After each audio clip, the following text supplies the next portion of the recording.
Менин биринчи эле иш күнүмдө ал кат кайсыл жерде деген аныктаманы жүргүзгөнбүз.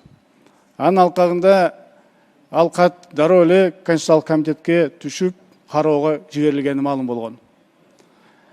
Биз бир топ убакыттан кийин бир белгисиз себептер менен жагдайларды түшүнбөй эмне болуп атканын биз ал жерде комиссия түзүү чечимин кабыл алып, мен өзүмдүн тескеме менен ички комиссия түзүлүп, толук түрдө кагаз кантип бул жака келгенин жана кантип Конституциялык комитетке түшүп кеткенине чейин бардыгын аныктап чыккан.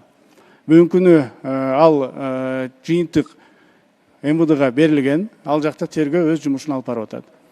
Айтып кете турган нерсе, чын-чынына келгенде ал кат бул жака жогорку кеңешке келип келе электе, аны бул жакта кадимкидей эле күтүп тосуп алган.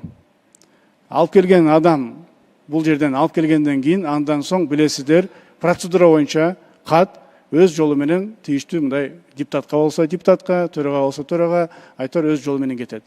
Бирок эмнегедир ал катты нарушно деп коет, колу менен алып барып, колу менен мурдагы төрагага чейин жакынкы өзүнүн помощниктери, советниктери алып келет. Андан соң тийиштүү тапшырмалар берилип, ошол айтылган комитеттин кароосуна чейин бул нерсе түшөт. Комиссия түзгөн бирден бир себеби, билесиздер, өзүңүздөр урматтуу депутаттар, бизге көп кайрылуулар келет, жалпы келет, өзүңүздөргө келет.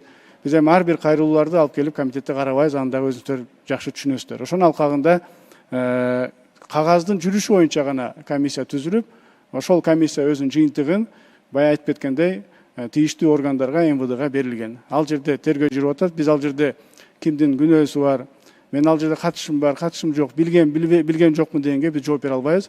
Биз болгону кат кандай жүргөн, кат кантип барган, ошону аныктап берип койгонбуз. Калганын тергөө өзү жүргүзүш керек деп эсептейм.